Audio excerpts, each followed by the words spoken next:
how do I put this?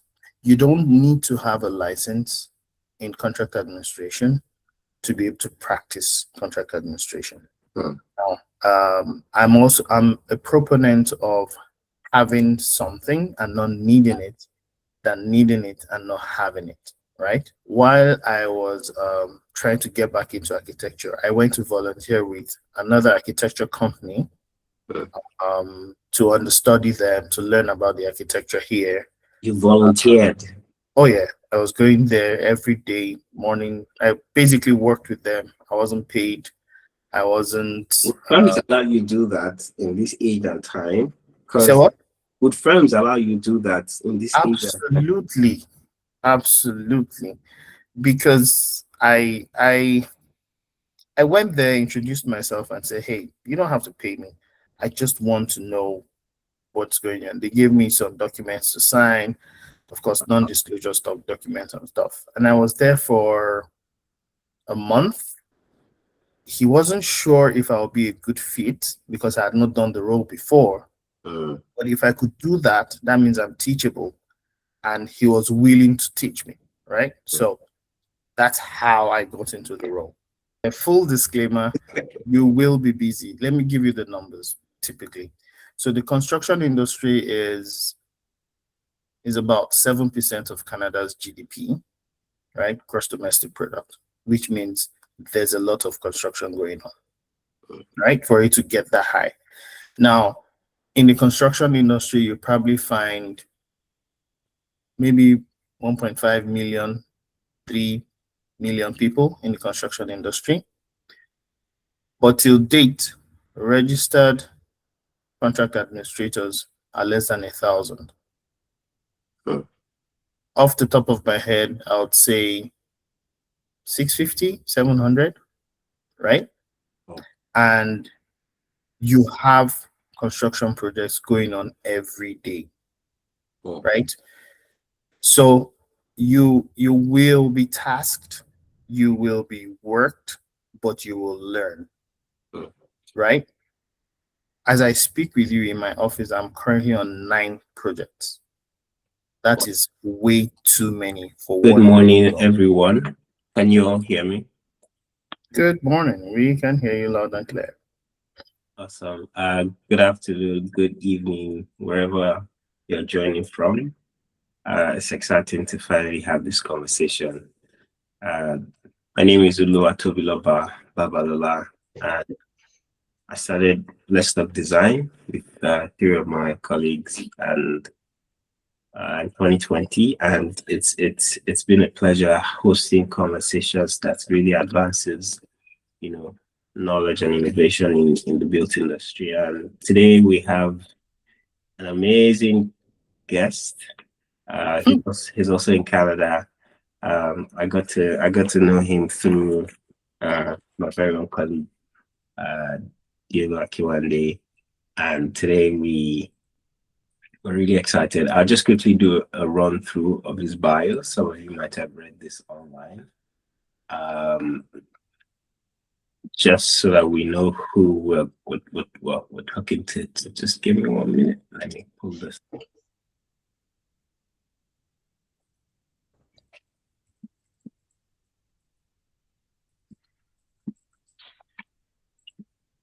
So his name is Yemi Kupoluyi with the U intentionally. So we also want to admit that we made an error in his name. We're so excited to put out the flyer as fast as possible. So he had his bachelor's and master's degree in architecture, and he's also a project management and contract administrator. He has his project management and contract administration certification. He brings a strong technical and design-driven perspective to his role as a contract administrator. His background provides a solid foundation in construction documentation, contract administration, and on-site coordination, ensuring that projects are all... So, 1 second. I have to admit people on the side. Ensuring that Projects are delivered with precision and integrity. Yemi has contributed to a diverse portfolio of projects spanning commercial, retail, residential, and industrial sectors across Canada and international market. This breadth of client expectation and collaborate, this breadth this breadth of experience has shaped his ability to navigate varying regulatory environments, align with client expectations, and collaborate effectively with multidisciplinary teams. He's recognized for his attention to details and solution-oriented approach. Yemi plays a key role in maintaining contract compliance, mitigating risk, and facilitating clear communication between stakeholders. He's committed to ensuring that project's outcome not only meets technical requirement, but also upholds the original design vision and overall construction quality. Yemi consistently brings a proactive mindset to every project, supporting seamless delivery from documentation through to construction completion. And ladies and gentlemen, it's a big pleasure to have with us Yemi Kupoluyi. It's just giving a Yeah. yeah. So yeah, quickly, it's really nice to meet you. I'd like to just ask you the very first question, so Okay. people get to know you, in person, and what you do. We're gonna Okay. So basically, like you said, my name is Yemi Kupoluyi, and my background is architecture. All I breathe and sleep is architecture, basically. Um, right now, I work as a contract administrator in an architecture firm. But before now, um, I have been in the field for 21 years now. Back home, I am a licensed architect. Been licensed for, I think, 12 years now. Got my licensure in architecture in Nigeria in 2014. Prior to that, I worked in different architecture firms. And then I set out on my own to have my own architecture firm. And then immigrated to Canada. That now I'm currently working on my licensure to become a licensed architect in Canada. However, before that, I decided to work as a contract administrator, and I'll give you the story later on. But typically, it's all about architecture and project management right now. nice, awesome, interesting. Wow. So we can literally call you architect Yemi. I mean, Well, yes, you can because I'm a foreign trained architect. However, I am usually very careful with that because of the regulations. If you're not a licensed architect in an environment, you typically can't use the word architect. that's true. That's true. You know? So, That's perfect. So when you move to Canada with your experience and license from Nigeria, mhm, I'm assuming yes. So mhm. what did the first 12 months actually look like for you moving to Canada? Yeah. Your credentials, licensing, how's the job market search? What was your biggest surprise? And how was your first 12 months like? So typically, backstory, when we immigrated, myself and my family, the whole idea was to just bring them here and then I'll go back to Nigeria and then I'll shuttle because of my firm. But COVID hit and I got stuck here. And I'm like, hey, you know what? Make the best of it. However, at that point, I I realized all I could do was architecture, right? But it was a licensed environment, so I couldn't do architecture as I would want it to be. So I started looking for how to go around it. Initially, I picked up the regular um, customer care job, like people would say, because I had bills to pay. And then I was there for a while. But because I wanted to get back into architecture and into construction, I now started applying to construction firms. So I got a job with a construction firm, and the whole concept was and this was within my first job. So I got I got the construction job, I think on my 11th month. So I was without job for like 3 months, got the customer care job for like, was there for like 9 months, and then got the construction job. Now, the whole idea behind construction is, sorry, let me take you back. So back in Nigeria, I preferred doing commercial and institutional designs as opposed to residential designs. Mm. So I typically looked out for a construction firm that does commercial and institutional here, because the whole goal while doing my immigration process, I realized that in Canada, architects usually do commercial, institutional, medical designs, and then the residential design had was actually put out for builders, right? So when I got the job with the construction firm, it actually gave me a better perspective of what construction was like here. Now, as opposed to Nigeria's construction, where it was straightforward, it was the brick, the mortar, the plaster, and your building is up. However, here it's about layering your building. You have different layers to keep. The ultimate goal is to keep water out, right? So while I was with the construction firm, it helped me understand and see the systems into construction. I had I was so excited to see the wall assemblies here. So Also, what role did you join the construction firm as? Like, oh, I joined as a project coordinator. okay. Sorry about so I joined as a project coordinator. I was on the shadowing like a project manager, and whenever the manager was on vacation, I became the project manager. Now, before then, or while I was doing the project coordinator role, I then realized that having a project management certification would be key, because I had now related with one or two people in the office. So that's when I went in for my project management certification, and that I got. You'll be shocked that when I got that, it actually opened more doors. At that point, I could actually confidently say I was now a project manager, even though back in Nigeria, I mean, we did project management, right?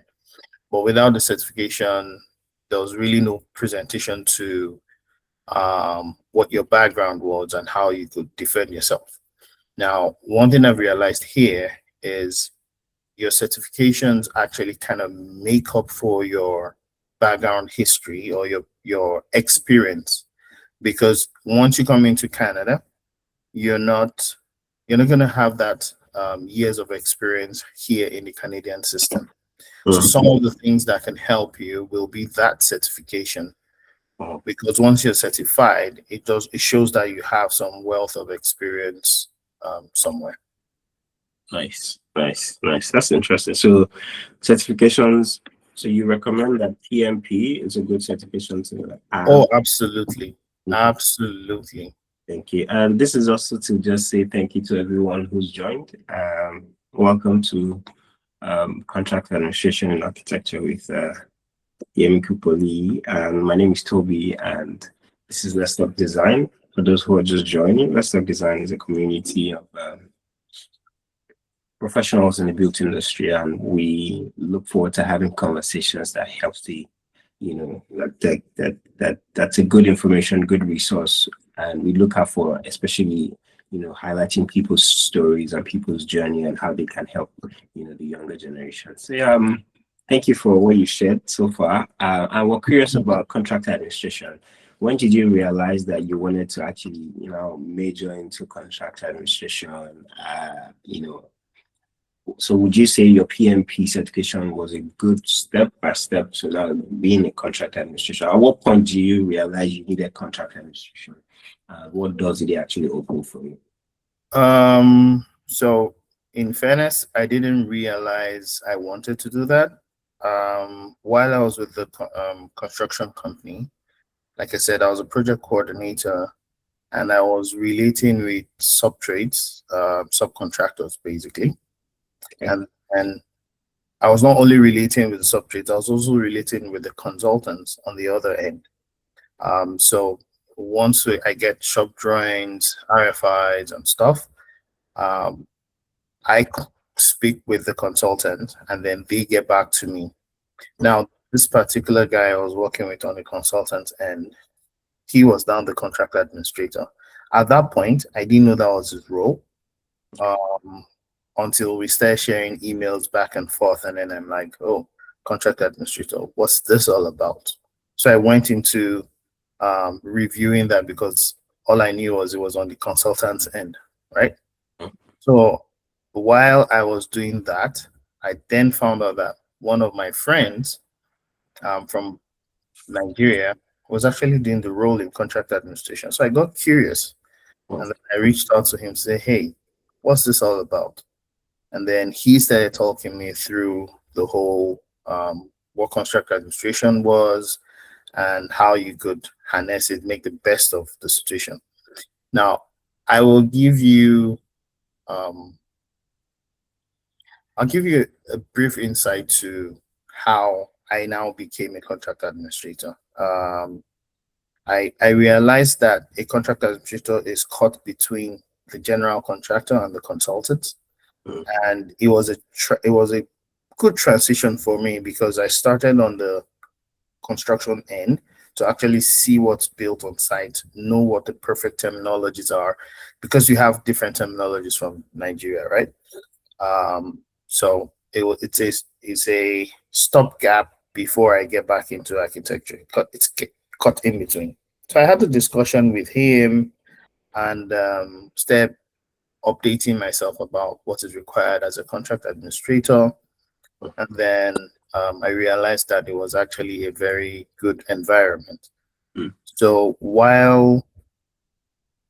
because I didn't have the history of being a contract administrator, some firm, which is my current office, reached out to my friend online and he was like, oh, he's not ready to move, but he knows someone who's ready to move. And then they reached out to me. I had the interview and they were curious to know why I wanted to be a contract administrator. And then, I realized that it was the little things that made up architecture at the end of the day, right? From the light switches to the paint in the house to the floor finish to the tiles, those little things make up the building at the end of the day in its little way. So,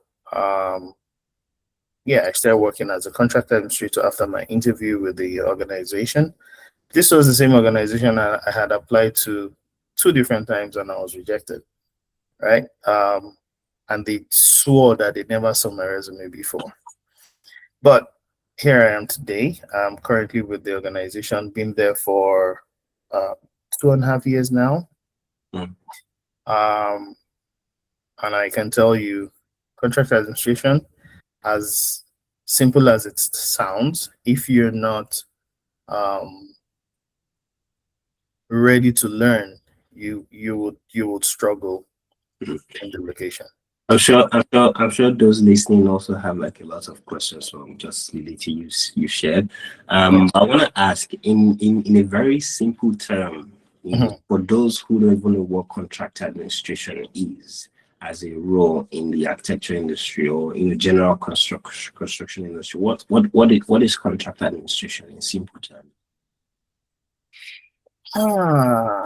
Okay. So let me just try and explain it.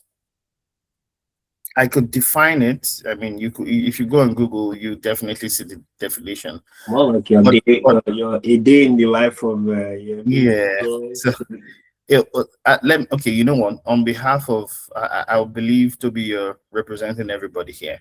So my first question to help make you guys understand what contract administration is: if you're in architecture, if you're in design, what will be your greatest achievement to be in the design or in the construction field? If I'm in design. If you're in the construction field, okay, what would be some of the things you look forward to as an architect? Please, just in case I get this wrong, please. It's not a yes or no answer. It's just, feel free. So I think I would look out to ensure that whatever design an architect has proposed Mhm. gets executed as precise as possible with respect to cost, timing, and Okay. details. Okay. So I mean, you hit the nail on the head to say um, the whole drive for an architect is you look forward to what you have conceptualized to be executed, Mhm, right? mhm. Now, from that design stage to the execution stage, there's a whole lot of process that needs to be done, that needs to be carried out, right? The first thing you need to understand is the moment your design is done, there's never any architectural design that is done though. The moment that design is done, you look for someone who will build it, correct? Yeah. Either you are the client or you have a client and you're representing that client. The Okay. goal is, I have this design, we want it to be built. Okay. Uh-huh. The moment you trust a contractor to be able to bring out that conceptual building, contract administration is set in play because it's built on trust. As a client, you're thinking, hey, I've paid the architect to do this drawings for me. And then I want this building to be executed. The next thing is you will now trust the general contractor that, oh, he has promised that he can execute this building. Remember, you're only trusting. Even if you've seen the contractor's work before, you're trusting that he understands that he'll be able to deliver. Now, what happens when trust is broken? Quarrels, fights, litigation, think about every other thing, right? Mm, I gave you money to build this, you didn't build this, blah, mm, blah, blah. And then the quarrel starts, right? Now, the person that steps in that bridges the gap between the level of trust and promised execution is the contract administrator. mm. I hope that brings it home Yeah. because basically what you need to understand is when the client and the general contractor come to sign that agreement, drawings, specifications, basically contract documents to say, hey, I need this building of 10 floors executed. And then the general contractor says, hey, I can do this for 20 billion, Mhm. right? So let me use realistic numbers, $50 million. Okay. And then, excuse me, sorry, so $50 million. You, the client, will say, oh, okay, I have $50 million. I can give that to you, right? And then I request something from you, get some bonds and insurance and stuff, Mhm, and then start giving you money. mhm, Wants to make sure that that money is judicially spent on the site. Wants to make sure that this person is not going to go with my money. mm, As a client, I might not have the wealth of knowledge to be able to speak with the general contractor. mm. But that contract administrator will See. bridge the gap to Mm, say, hey, I've been in this industry, I've seen different kind of contracts, mm, and I can bridge that gap for you. mm, So the person the client now relies on is the contract administrator, not even the architect.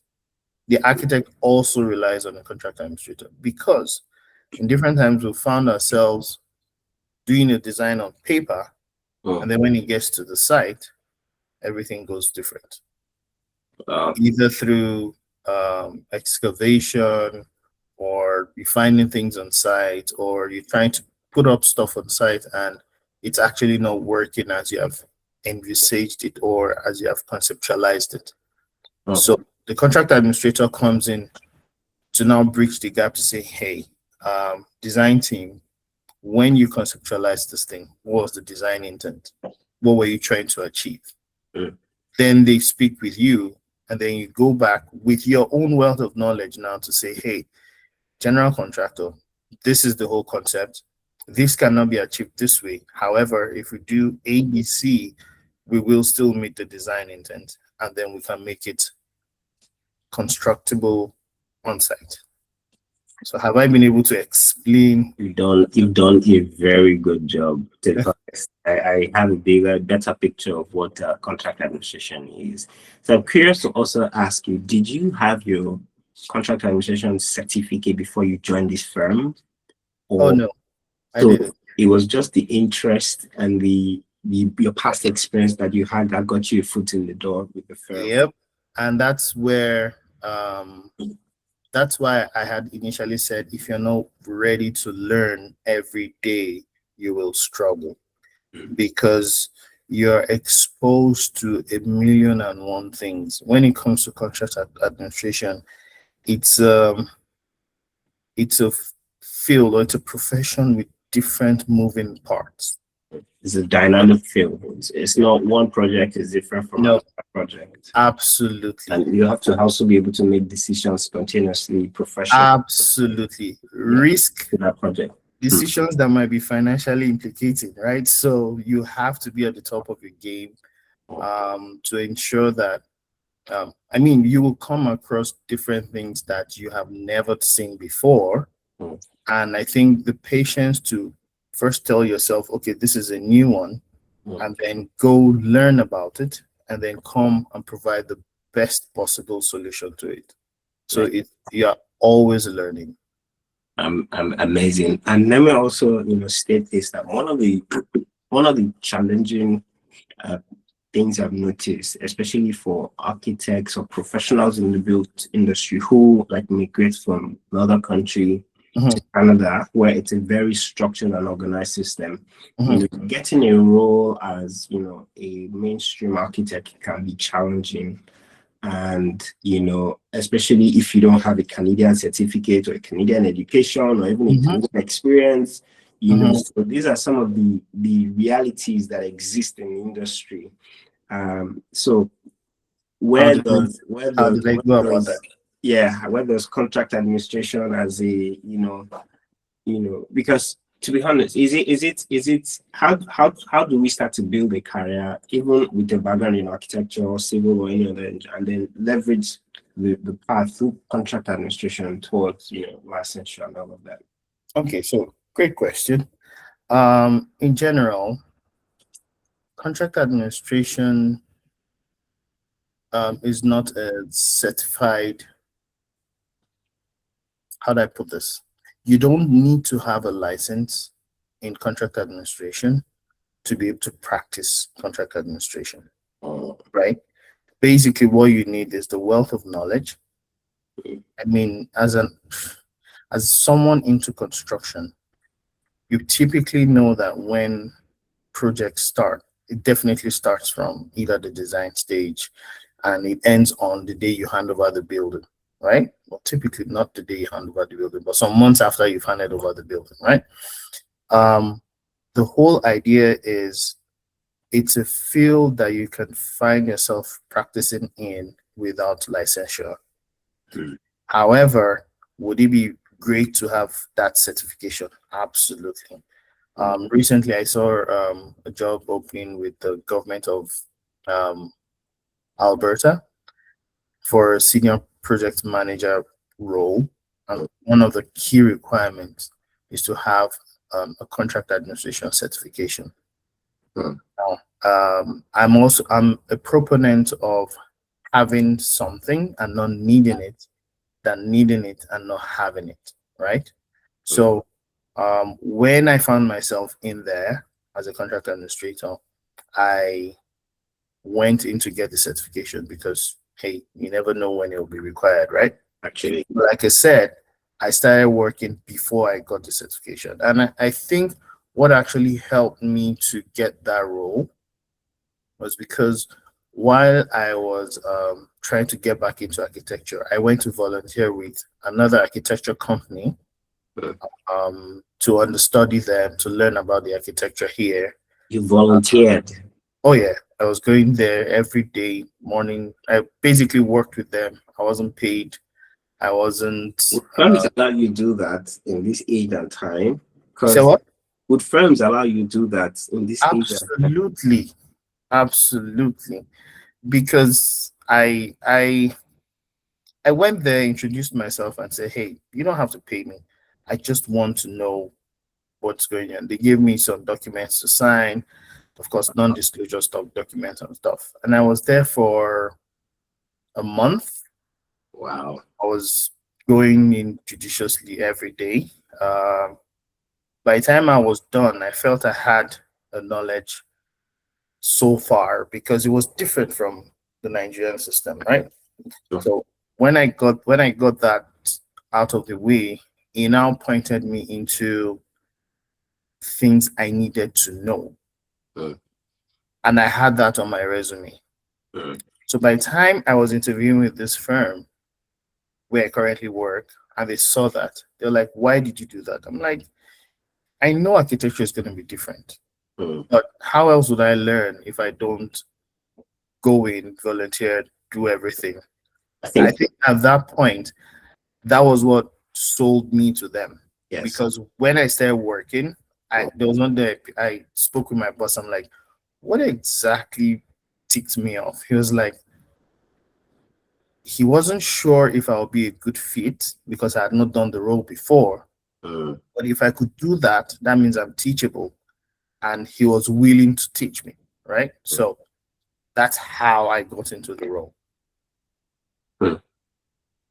What's the hardest part of this work so that people can be very, because for example, you seem very busy. Sometimes people getting to reach you or you're doing Holy, I am, see, let me be sincere. Like I disclaimer said, for those who want to venture into this, just put a oh yeah, disclaimer. oh yeah, full disclaimer, you will be busy, right? Oh, And you have construction projects going on every day, oh, right? So you will be tasked, you will be worked, but you will learn, oh, right? As I speak with you in my office, I'm currently on 9 projects. That oh. is way too many for one individual. Simultaneously. Absolutely. Now I see. Now I see why they're very this I this is totally unrelated, but maybe is this your preference to keep Afro or is oh it no no no no no no no no. So the Afro has been back from Nigeria. yes, I kind of switch from time to time, but that's it. I one of the major things you need to have as a contract administrator is you need to be able to keep relationships Oh, because you don't know where you'll find yourself. mm, The construction industry is small enough for everybody to know each other, one way or the other, oh, right? Because you will have to speak with different, you will have to deal with different kind of people. Now, remember, I said you're the bridge. So mm, you're the bridge between the design team, the client, and the general contractor, and sure, every other thing that comes in between, right? sure. So you will definitely need to be an organized person Oh, because when you start working, the organization would not say, "Hey, I'm giving you just one project," oh, because you have multiple projects going on, right? So you're thinking of, how do I work on this project and this other project must not suffer for it. So you need to be able to organize yourself, assign time, and deal with stuff as quickly as possible. Remember, you're also learning on the job oh, because there'll be parts that you haven't experienced before, mm, right? So particularly because in Canada, there's something we call, well, the building code addresses different building in different ways. yeah. We call them restrictions, right? Oh, So there's a building A restriction, building B type, C type. I think there's 6 different types of building restrictions mm-hmm, that you find in Canada, right? A all the way to F.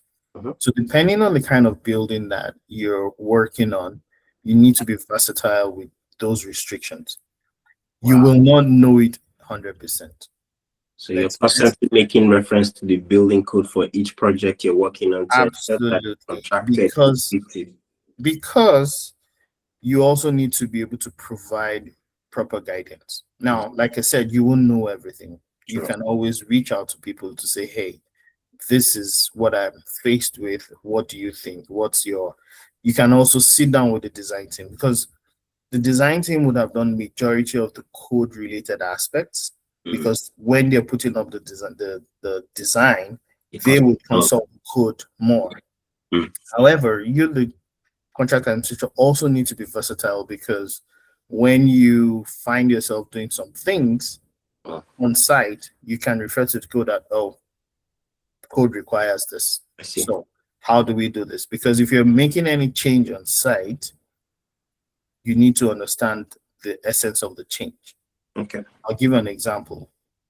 Code requires that if you're having anything, let's say change in flooring, right? If you have one floor at 0 mm and the other floor at 600 mm, you need guardrails, Mm. anything above 600 mm. So if on site you find yourself changing the levels, the flooring levels, you know that, oh, if it exceeds 600, I need the rail, I need a landing, I need. So those are the things you find yourself talking about over time. So it helps you know what design is all about. Nice. Before we give you like, thank you so much. That has really helped. Before we give you like maybe the next 15 to 20 minutes, we can all start writing down our questions at the end of his session because I want him to project his screen and show us a bit of what he does and just introduce us generally if, in case you have some things to project. But I have one last question and or two into one, which is, was your PMP certification a good plus to your role as a contract administrator? One, imagine if I don't have a PMP, can I still, would I still survive or thrive in a career in contract administration? And then two, on your path to licensure, could you, because, one of the goals is, being a licensed architect to be able to practice, how would Mhm. this pathway like for you? Yeah. Okay. So I'll start with the first one. So my PMP had no influence to being a contract administrator. Like I mentioned, what sold me was the volunteering I did. Mhm. However, it was on my resume, right? My boss currently doesn't have a PMP. In fact, in my office, there are only two people that have a PMP, and we're both Nigerians. Wow. Um, Backstory: the other Nigerian was employed because I was fantastic at my job. Let me put it that way. That's beautiful because you've been able to give a very good impression and Absolutely. I mean, 6 weeks into my work, HR came to me and were like, hey, do you mm. have someone else like yourself? Bring them to the team. And I started looking out for people. No Wow, jokes. I wow, couldn't find anybody. that's No, amazing. the office actually went to shop for another Nigerian. It's And funny. It's funny how even me, I've had that experience working with a firm in Canada, yeah, and they were happy to take in and just because I feel like it's beautiful to see how so much energy and attention. yep, That's highly commendable. Yeah. yep. And I mean, till date, it's just still both of us that have PMP. So, I mean, in as much as PMP is useful, it's better to have it because you never know when you need it. It didn't have any influence on me getting the role. I think my past experience helped. Mm. Um, but so far, like I said, I I'm a proponent of having it. That's why I went for the certification. There are people who do it without certification, but it helps because when you're certified, you know you can face anything, right? No Nice. restrictions. Mm. Um, the other thing you asked was my licensure, right? Yes, journey So to currently, logging your hours and all of that. okay, so the route I'm going through is not the login hours kind of route. Okay. Uh, that route you just spoke about is the route for interns, right? Yes, yes. Now, the route I'm going through is the broadly experienced foreign architect route. It's called BIFA. The whole idea is you need It's called uh, what? BIFA, BEFA. Oh, Now, there's an eligibility criteria to get registered through the BIFA route, right? That costs about, I think, 1,200 now, or maybe 1,000, which is non-refundable. So you need to ensure that you have all the requirements before you delve into it.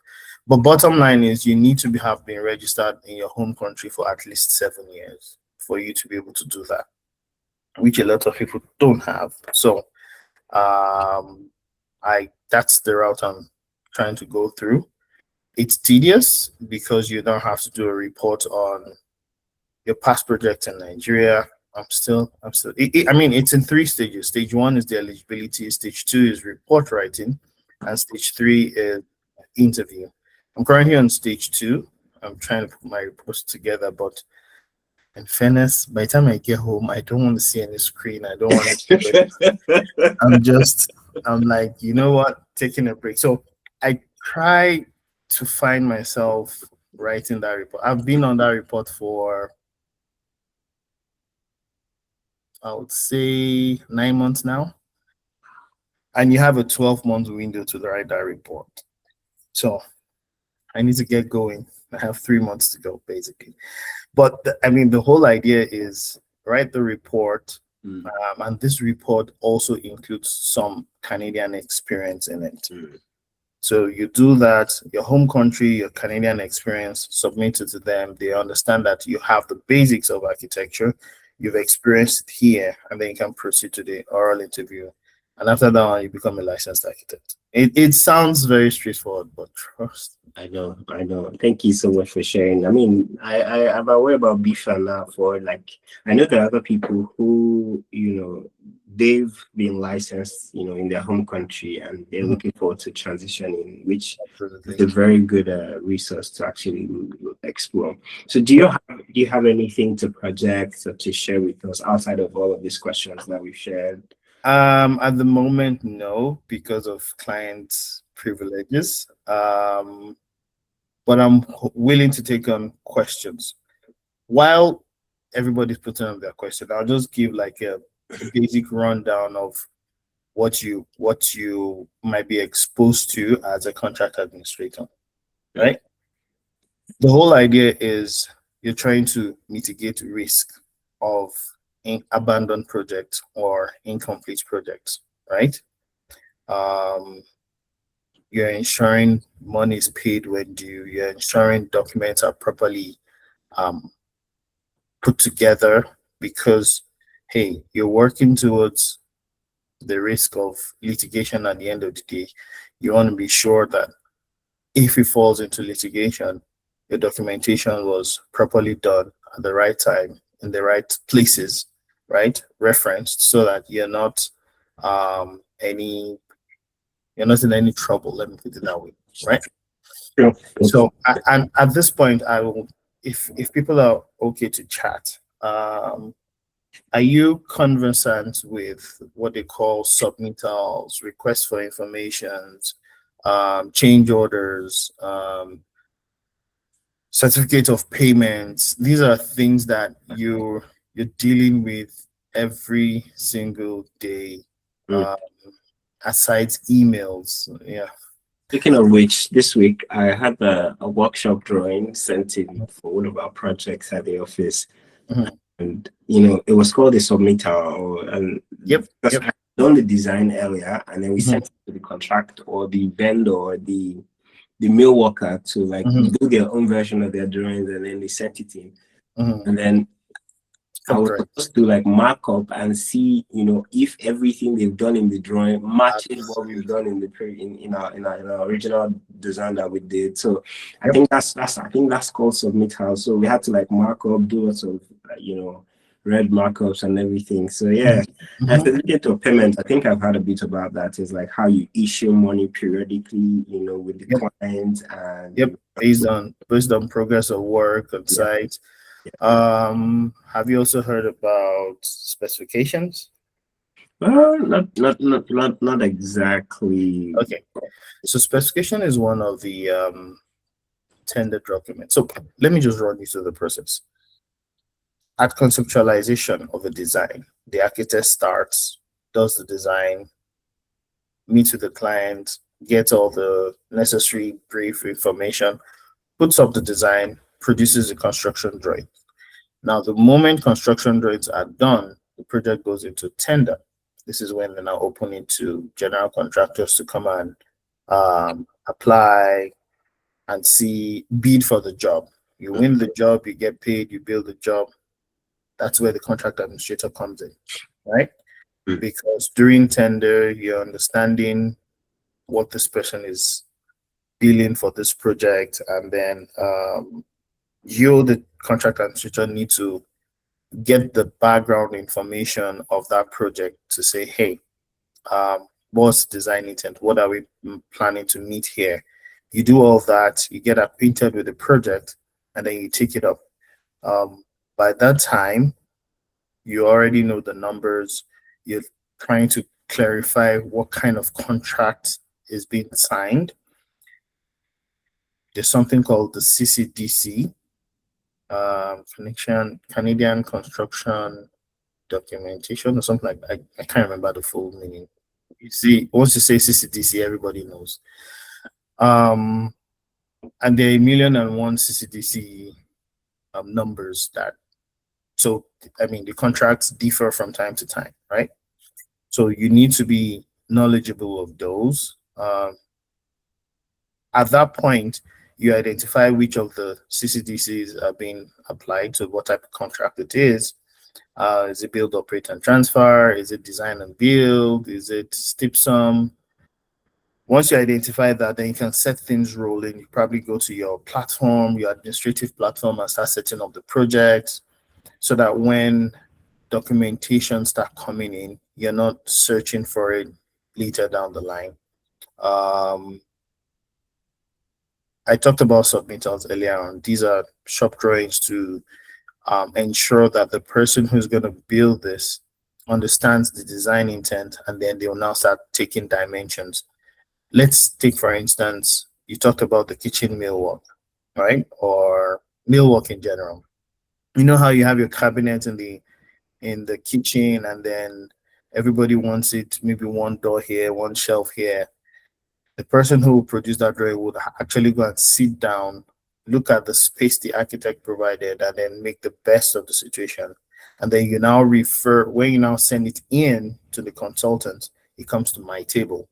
So I will pick the design drawings and pick the shop drawings and see where the missing item is. Once I don't see anything, I review it and return it and say, hey, you're good to go. Then they start production, right? Now, and I do that for different aspects. So typically, every item that is put on site in the construction industry goes through my table. As little as a doorknob, as little as a tile, painting drawdowns, everything goes through my table. If I don't approve, it doesn't go onto that construction site. Wow. Now imagine doing that on 9 different projects that have different uses, that have, Wow. yeah. So Thank one you. of my largest projects right now Mhm. is a commercial development that has 9 buildings in there. Mm. Remember, I have 9 projects, but Mm. I have one that has 9 buildings. You have a grocery store, a gas station, what we call filling station. You have a pharmacy, you have um, 2 restaurants, you have a bank, you have daycare, you have, and all these things have different turns and wheels to this whole thing. So, in fairness, you're learning on the job, because what works for the bank might not work for the daycare. What works for the daycare might not work for the restaurant. Mm. And you have to be able to identify which is which at the end of the day. Okay. Thank you so much. Mhm. So we can now start sending in our questions in the chat box. We have one question already. I don't know if you have access to it from your end, but I can also read it from here. It says, good day. This is from Emmanuel Omesa. Good day. I'm currently a student at the University of Calgary doing a master's program in architecture, going through a lot of emails and all. And with the shortage of professionals, as you said, are Mhm. these roles available remotely? Because my idea of construction right now is very hands-on. Did you just say our roles Are they available remotely? Yes. I would say yes and no, right? It depends on the organization. Now, um, like I mentioned, contract administration, you have to deal with the site. Mm, So from time to time, you will find yourself going on onto site. It's not 100% remote, sit down in your house. It's not documentation based only. It's a bit of everything. You relate to the design team. You mm, relate with the contractor. You relate with even your own contract administration thing. Because I mean, no man's an island, right? yeah. The things you get find and you'll be like, hey, I need to coordinate with my teammates, say, have you experienced this on site before? Or you need to sit down with the design team and say, hey, this was done, but it looks like it's not working. You need to Mm, go to site. So, like I said, it depends on the organization because I used to have a colleague who left my organization. The company he left to was based in Edmonton, but they needed presence in Calgary. So he picked up the role. He's currently remote, but he goes to site from time to time, right? And he goes into the office from time to time. So what I would recommend is you could reach out to architecture firms, give them the history, and show your interest to be like a junior contract administrator because this is very much welcomed. Um, Contract administrators, like I said, are very, very few people. Let me put this out there. The job is always available. When I mean always, I mean every single time of the year. It's not saturated. In fact, you find companies poaching contract administrators from each other mm. because the numbers are very short. Nice. Nice. I have a question before I take the two questions that we have. For those Okay. who are not yet in Canada, Yeah. who they don't even have 7 years of experience in terms Mhm, of going through mhm. the BFAR route, or they're not licensed yet, or they haven't practiced for a Yeah. couple, 7 years, and they are hoping to transition to Canada, Mhm, but then they have a background in architecture. What would you recommend? What would you advise, as a, version for, you know, because some people are joining with the hopes of, oh, when I get to Canada, I want to be able to be sure that I have a mhm. job ready, role and all of that. What would you So advise? this question, I wish I had someone to walk me through before I got to Canada. Um, Straightforward answer is YouTube is your friend. Mm, That was what really helped me mm, um, learn because I would listen to every single statement. I'll listen to every item that I have never heard before or I don't know what they're talking about. And I remember the first day I heard about bleachers, and in my head, I'm like, mm. what does bleachers mean? Bleachers, trust me, off the top of my head, bleachers meant something that's bleach. If you pour bleach on something, right? Your background will always influence your line of thoughts, right? Yeah. Because I never knew what it was. Only for me to check Google and I found out that bleachers are things we call pavilion, Yeah. right? Nigerian system will call it pavilion. Here you call it bleachers. Now put yourself in an environment where they're talking about bleachers and you're like, yes, bleachers, and you're acknowledging it. And then you run back and you go and check, hey, what's bleachers, right? So, Mm, and then there's always that realization of, oh, this is what they mean. Just call it pavilion, please. So, I mean, it's it's that terminology gap. It's that different. So I would say if you're going into an environment, learn the environment, mm, learn what it takes to be in that environment. Like I said, you would always have to learn. mm, It's a field where you learn every day. Mm. You wake up in the morning and like, okay, I'm going today and I'm open to learning. Mm. You can't afford to get frustrated Mm. because, like I said, it's a moving part. Mm. But trust me, it's like going through the fire. By the time you come out on the other end, the Mm. wealth of experience is something that they can't take it away from you. Mm. So back to the whole process. So you said YouTube and getting as much knowledge as much. Absolutely. Absolutely. Let me take some of the questions from the chat. It says, good days. PMP certification different from getting a degree in project management? Are there differences or similarities? Yes, those are two different things. If you find yourself in project management, having a project management degree program, it helps. In North America, a PMP certification covers for that. Mm. So it's a repetition of knowledge, basically. Once you do your PMP, however, PMP requires you to have at least, I think, 36 months of project management requirements. So you should have done one or two things in project management before you can actually go for certification. If you're new in project management, I think it's APM, Associate Projects, ACPM, I think. You can start with that and then grow into PMP, or if you've been in the industry for a while, over 3 years, you should be able to put in for a PMP certification. But like I said, contract administration can be done without PMP.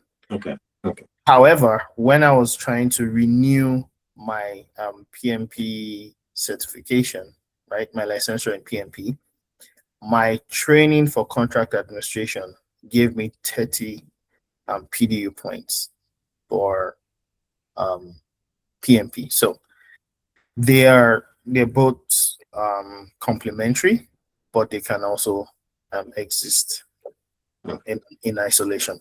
We have a lot more questions. So if there's a way we can uh yeah, thank you. So that question was from Okoya Johnson Adedanola. Thank you very much. The next question from Emmanuel again is, secondly, I currently hold a BSc and primarily worked as a junior architect before pursuing my present degree. Having just a mainly design background, can I just venture in, or are there tips on documents you need to read to go into this different sphere? Not to Mhm. seem like a novice, or is it's completely a learn on the job process? Oh no, so it's like I said, it's a personal development kind of thing. You tell yourself, I want to go into this, and then you learn the environment. If you currently work as a junior architect, you probably have basic knowledge, right?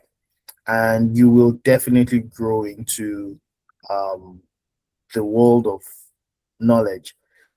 Take, for instance, the day you finish from university or the day you finish from your degree, your background as an architecture student, you probably thought you knew everything until the first day you went into the organization and then they ask you a question and you're like, ha, what's this about, right? So you will definitely learn on the job. It's your attitude towards learning that matters. Don't see it as, oh, I go in there, they should give me the information. You have to go and look for that information, bring something to the table. Take, for instance, um, I go into the office, I'm talking with Toby today, and Toby's saying, okay, go do XYZ, right? I don't even know what XYZ is. I can go online, check on Google, and say, hey, Google, what's XYZ? And Nice. then Google gives me basic information. Now, if I don't have the necessary information, I can go back to Toby to say, hey, Toby, um, I know you said I should do XYZ, and I understand XYZ is about ABC. Mm. However, how do I clarify DEF? Now, Toby now understands that even though I don't know the full expectation of executing XYZ, I know ABC, and he can easily just walk me through DEF that gets me all the way to XYZ. I hope that Yeah, makes sense. I'm yeah, not yes, confusing yes, everybody by yes. repeating Yeah. alphabets. We have another question from Iberichuku Ukabam, if I got Okay. that. Thank you for sharing your question. She says, hello, what would you advise a newcomer with background in architecture and foreign licensure in search for jobs and still trying to find my footing? Knowledge acquisition. When you say you're trying to find your footing, like I said, when I was trying to find my own footing, I went to the construction firm first to understand what construction was all about. And then I went to volunteer with an architecture firm. And then I got into construct administration. So know the space, like I said, know the space you want to go into, look out for the requirements, and then get enrolled in those things. Learn on the job because as little as it sounds, those things will come out when you're doing your interview, when you get a foot in the door. Because your resume can get you a foot in the door, but it's what comes out of your mouth that actually gets you the job. Mm. Mm. Thank you for sharing that. So I want to ask a related question that Elena Rosenfeld asked. She said, thank you for sharing. Could you please tell me more about how do you reach out to architectural firms about voluntary work, which I feel is very profound. It's the first time I'm hearing that just in my Okay. minutes. So I would say usually architects are encouraged to have interns that they help. It's part of their yearly CPDP point acquisition. You can cold call on LinkedIn. Um, there's a firm that is doing it en masse, Far More Architecture. That's a company I also work with. That's the company I went to do training with. What they do is, oh, sorry, the partner in that firm struggled as a foreign architect as well, and his give back to the organization was help foreign-based architects to have an understanding of the environment. And then with that done, they now publicize you to say, hey, you this guy has gone through us. He understands what, so he basically puts you in the architecture space, right? And then Triple A, that's a body here in Alberta. Um, Basically, reaching out to them, reaching out to firms, send an email. Oh, I just want to, what's that word now? Volunteer. Job shadow. That's the word they use. Mm. You want a job shadow, right? I'm new in the organization. I'm new in this industry. I'm an immigrant. I want a job shadow. And then the responses will direct you on what to do. Nice, nice. So thank you. We have like maybe another extra 10, 12 minutes for this conversation. And we have like two more questions. Okay.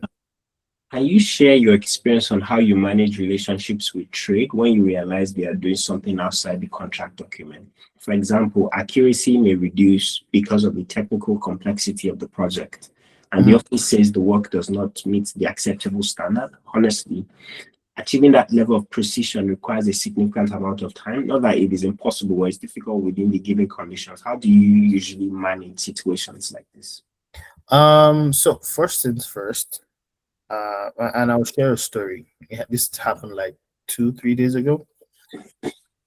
When you find out that there's an error, don't be in a rush to say, hey, this is wrong, because you need the human aspect to coach. Typically, look at you talking to a child, right? If a child does something wrong, your first line of action is not to share the wrong in the child's face. You need to first let the child understand that, oh, do you think this could have been done better? Make it a teachable moment, because the truth about it is you might I mean, you have all the right to snap and say, hey, this was done wrongly. But what's the professionalism in that? What's the goal in talking down another person? And at the end of the day, if the person knew better, they would have done it once, right? So um, you need to have that human relationship to say, hey, this was not part of the document. This is outside the contract. However, you know what? I could even blame myself and say, you know what, didn't I send you a document during this update? And then you'd be like, oh no. And Wow, then we can actually go into the document that's and check. amazing. I literally did that like 2 days ago. I was doing a site walkthrough.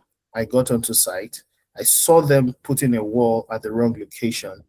And then I called the um, site supervisor. I said, I'm like, did you guys get the document that I sent for a proposed change for XYZ? And he was like, oh, yeah, yeah, yeah, they got it. I'm like, I'm sure on that document, this wall was not supposed to be here.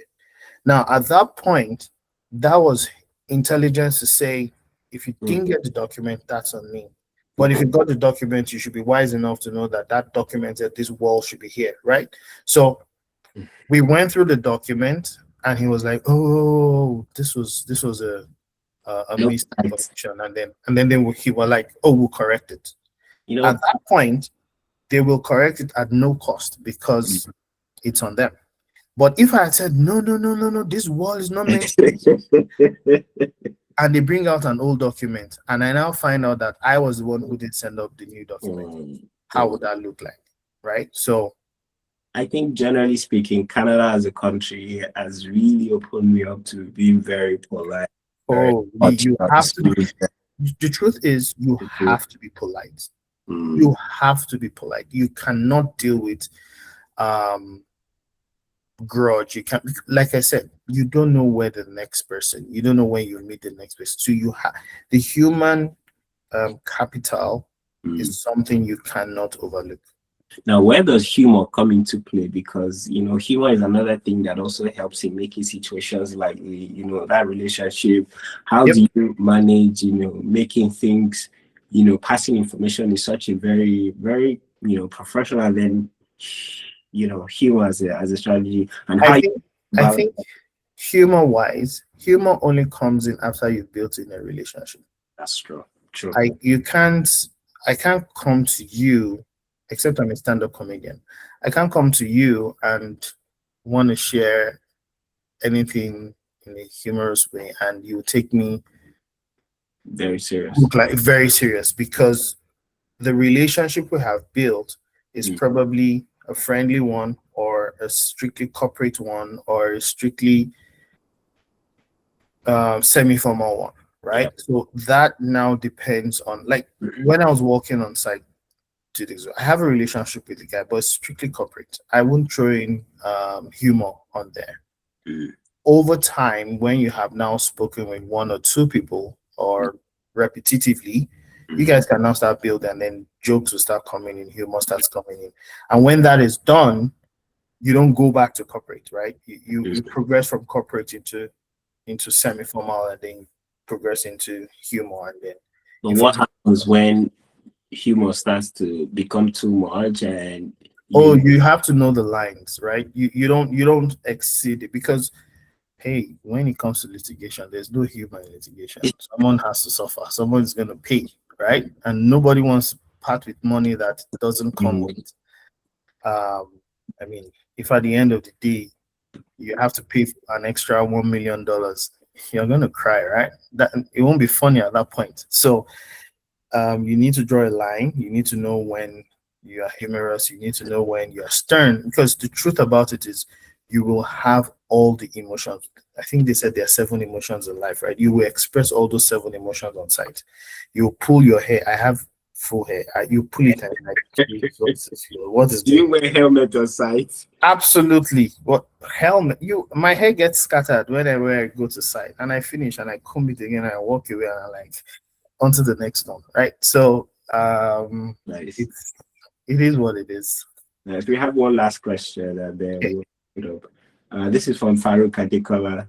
It says, "Hello, great presentation. What were the skills or experiences from your Nigerian architecture background that Mhm. worked to your advantage? Also, you said a lot about learning, about being inquisitive. How did you navigate being a cultural fit, quote unquote? I've learned that it's very important. It's a very important aspect here in Canada, apart from being great at your job." Ah, This is a whole It this is is, it is a full theoretical question. I think, you know what? Let's take the question in bits because in fairness, I don't remember everything. But basically, Nigerian experience that came into play. I knew how to read plans. I knew how to read drawings. Were the drawings the same? Nope. But I mm, had the basic knowledge. mm, Now, um, I remember my first experience and I'm sorry, I'm sharing this. I'm like, I got into the meeting. They were talking all over my head. I'm like, they're calling different things. They were saying different things. I'm like, are you sure you're in the right? I'm like, are you sure you're in the right place? And then I got back home. I sat down. What in the meeting I was writing down. I was writing different things. I might not even hear everything they talked about, but I'll pick one or two things. I'll write it down. I'll get back home and I'll be like, okay, they talked about this. What does this mean? They talked about this. What does this mean? mm. I remember my first structural steel shop drawing that I was meant to review. I looked at the drawing. I'm like, where am I supposed to start? What am I even looking for? What is Jesus, this? what is this? You know?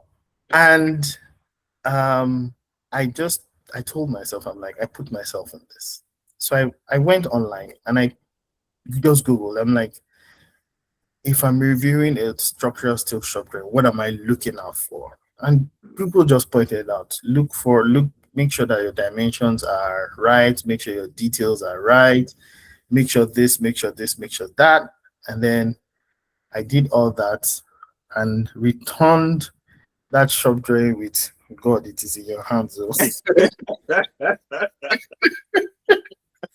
But I mean, at the end of the day, you're not doing this by yourself. You Mm, have other contract administrators that you're working with mm, in the construction. So I work as a contract administrator in the architecture field.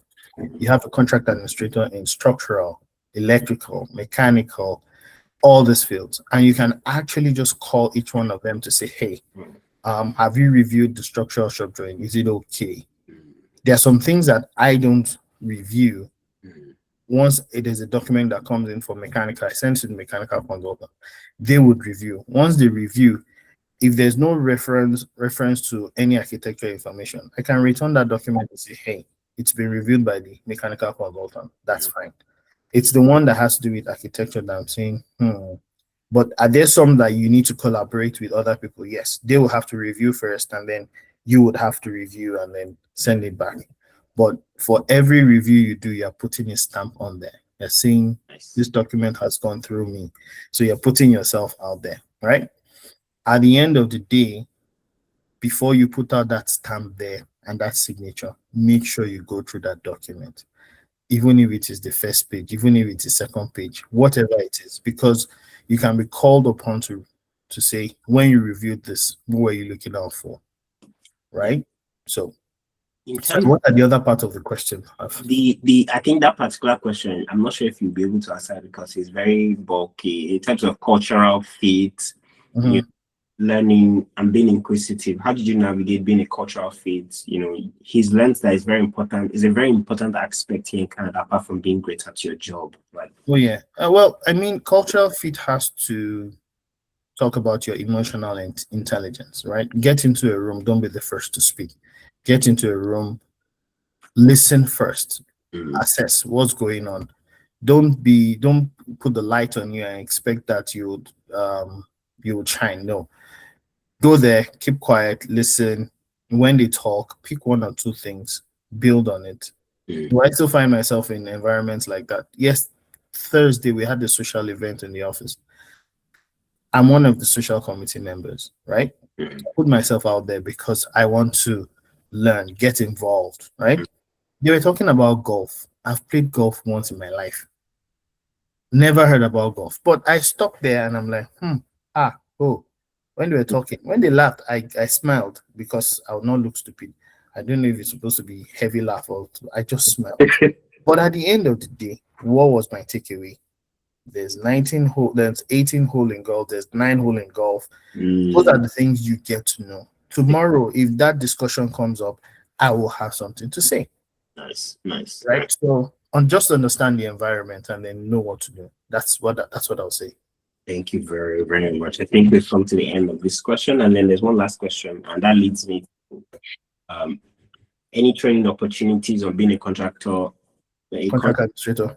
and what before you go ahead with that question, could you Mhm. just highlight where people can reach out to you personally in case they have like multiple questions? How can people reach out to you? Where's the best place to send Um, email? Is it LinkedIn? Is it Instagram? so typically I would say email and LinkedIn. I don't want everybody bombarding my WhatsApp, but I do WhatsApp a lot, but let's restrict it, right? But typically I would say you can reach out to me on LinkedIn. Okay. In fairness, because of the opportunity in this industry, contract administration industry, I'm actually working on building a culture, a group Okay. where if you want to learn, you sign up.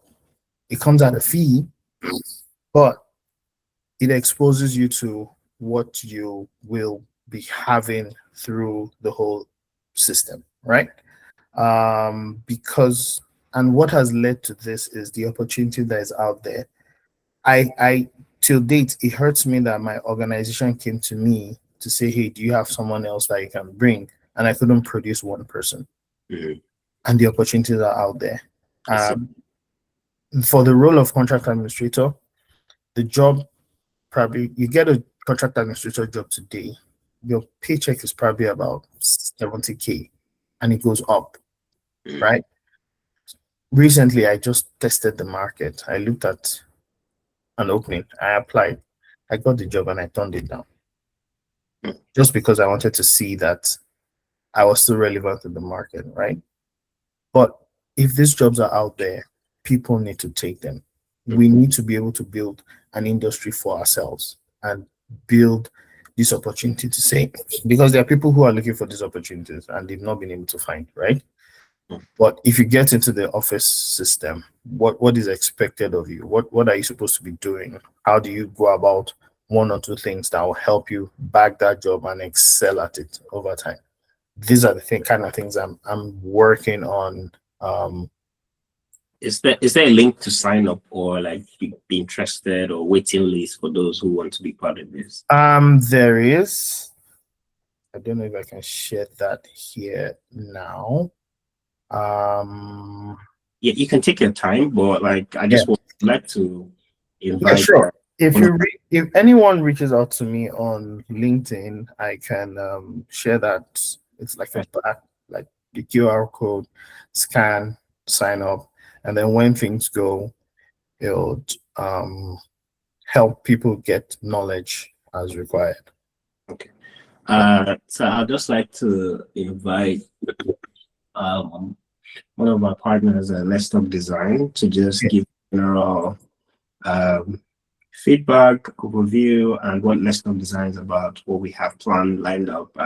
So quickly, thank you so much, first of all, for No all problem. that. It's been an amazing, informative conversation. Maria shared, Maria Garbus, thank you for sharing. She said, thank you so much for organizing this event and sharing your experience. A Thank you great too. and very informative. Thank you. So I'll just invite Bemi. Her name is Bemi.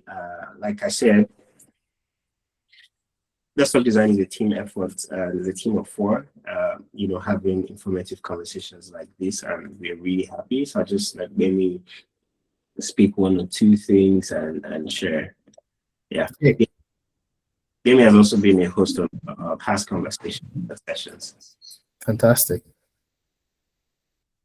Hi, thank you so much, everyone. I'm sorry I can't turn on my video at the moment. And um, thank you so much, Mr. Olayemi. I was just listening. I was like, I need to take my life serious. But yeah, I'm currently in Nigeria, and I've also, learned one or two things about contract administrator, and it's something I would definitely like to explore. Thank you so much for sharing your story with us. And as you've said, I'll definitely reach out to you. Maybe we can discuss more about what you do. And for everyone who joined, thank you so much for joining. We really appreciate you. And Let's Talk Design is really about sharing conversations about architecture and the different parts of architecture. And like you've said, architecture is not just the only aspect. You have like different parts of it which people Mhm, really need to explore. And Let's mhm. Talk Design is a platform where we talk about things like this. And yeah, you can also follow us to get more insightful conversations. We have a lineup of conversations we are looking at talking about. So please do follow us on LinkedIn and Instagram. We are Okay. more active there. Okay. And we look forward to having more conversations. Thank you so much, sir, for honoring our invitation. No problem. Just to put the word out there, I'm gonna call someone, put him on the spot right now. Toby, how did we meet? We met through Delu. Yes. Now, Good. Thank you for doing that. in fairness, Toby, if I tell you I have never met Delu in person, What? no, we haven't. Wow. Yep, never. So, I have like a younger one who reached out to me and said, "Hey, I know this architect. He wants to get back into architecture space. Um, how can you help?" I'm like, "Give him my number." Mm. And then Diolu calls me. I walked him through, hey, contract administration, this, that. For every call I had with Diolu, we spent nothing less than an hour. I Oh, was just walking him through. mm, And I'm like, Diolu, you can do this. Forget it. There's no mm. going back. You've met me, you'll do this. And I'm proud to say today that Diolu is working as a contract administrator. And Wow. this took 3 months. Wow. Yeah. So it's a relationship thing. Mm, If you meet someone, you impact their life, it's you're paying it forward mm, because someone else someday needs that help, that boost. mm, And trust me, you never know where how far that goes. I'm mm. meeting you today through Diolu. I'm also going to share how I met Diego. Thank you for sharing that and calling him out. He doesn't like being on the spot. I'm also I going to. know that's why I said I'm going to put him on the spot, right? So I But met Diego when I was doing my master's in Bells in Nigeria, and I needed someone to actually teach me how to use Revit. And Diego was working with TMD Atelier and Tessio at the time, mm, and I've never seen anyone use Revit the way he does. With such a level of organization, graphic presentation. mhm, When you say communicating with your design, with your drawings, mhm, and with the level of excellence, that's one thing. That's one thing I picked up from him. So yeah, it made a lot of investment in my being able to in my Revit use today. Sometimes I see mm, how I use Revit and how I create drawings, and people are like, wow, So yeah, thank you so much. It's been a really, really huge pleasure. no problem. Thank you so much, Mr. Yemi, as well. To be honest, this is one of the most informative professional development conversations on the page, and yeah, we look forward to having more of these conversations. Please follow, Absolutely. Absolutely. and yeah, please, we would most likely reach out to you, if we have further, elaborations, and Absolutely. if No you have problem. workshops or any, we're happy to also share on our profiles and page as well. No problem. We'll do. Thank you so much. Thank you. Thank you so Thank much. you everyone and I mean, thank you everyone for joining, and we really appreciate taking the time. Some of you started from the beginning and then you stayed till the end. We appreciate you. Thank you everyone.